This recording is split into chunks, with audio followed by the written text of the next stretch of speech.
خد بقى عشان انا اتخنقت منكم جوه، واتخنقت من الاهلاويه، واتخنقت من الاعلام الاهلاوي، واتخنقت من كل حاجه واللي بتحصل في الكوره، وتحكيم وقرف، ولجنه مسابقات مش عارفه تدير كوره. الناس كلها العالم كله اخد راحه واخد اجازه، والدوري هيبتدي عندهم خلاص كمان شهر، واحنا لسه فاضل لنا 20 شهر، 20 ماتش لكل فرقه عايزه تلعبهم، ولا 15 ماتش.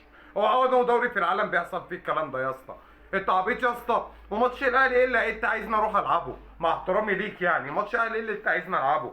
يعني انت دلوقتي عايزني اروح العب الاهلي، والاهلي بعد كده يروح يقابل فاركو اللي هو لسه مقابله من ماتشين، وبعد فاركو يروح يقابل الداخليه اللي هو لسه ملاعبها امبارح تاني؟ طب انت بتقول لي انت كزملكاوي انت ايه دخلك بالموضوع؟ انت مش منافس السنه دي ومالكش يعني حظوظ انك تاخد الدوري. يا عم فكك مني انا كزملكاوي. بالنسبه للانديه دي اللي هي الانديه التانيه دي اللي هي بتنافس على الهبوط زي الداخليه زي الانديه التانيه دي، طب هي الانديه الدنيا دي ما هي ملهاش حق هي مثلا اللي هي تحافظ اللي هي تبقى في الدوري الممتاز؟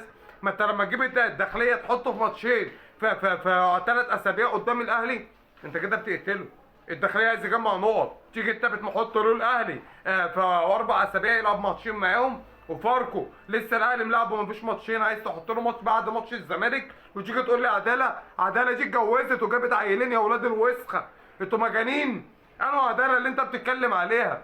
ها؟ وجاي تركي الشيخ العبيط الشوال ابن اللهبل اللي انا عملت عليه 600 فيديو ولسه هعمل عليه تاني، راح عامل لي فيلم اولاد رزق ودفع لي 800 مليون جنيه انتاج، اضخم انتاج في تاريخ السينما والوطن العربي. 800 مليون جنيه حاططهم في فيلم، وجايب لي 3 لعيبه بيقول لك ايه القاضيه ممكن، وداخل قفشه وداخل مش عارف مين. طب صلي على النبي يا اسطى، انت ده جايب لي قفشه اللي هو جاب جون بتاع القاضيه، طب هو قفشه ده مش قال عليكم ما بتفهموش كوره؟ ولا انا كداب؟ لا طب بلاش. رحت جبت لي امام عاشور، طب امام عاشور كان ساعتها في ماتش القضيه بيلعب في الزمالك، يعني انت جايب لعيب بيحفل على نفسه في فيلم؟ طب بلاش. جبت لي التالت بتاعهم محمد عبد المنعم يعمل الاعلان، طب محمد عبد المنعم ما كانش يبقى اصلا موجود في ماتش القضيه يا اسطى. ده يا اسطى انت عبيط.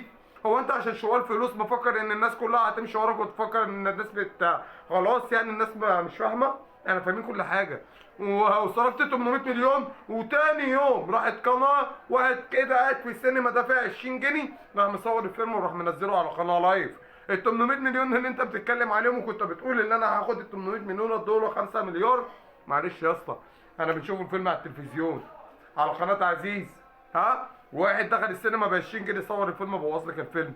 سلمي على القاضيه وسلمي على الفلوس اللي زي الرص اللي الشغل بيدفعها لكم، زي ما فضحكم وقال عليكم ان محمود الخطيب اخد والنادي الاهلي اخد.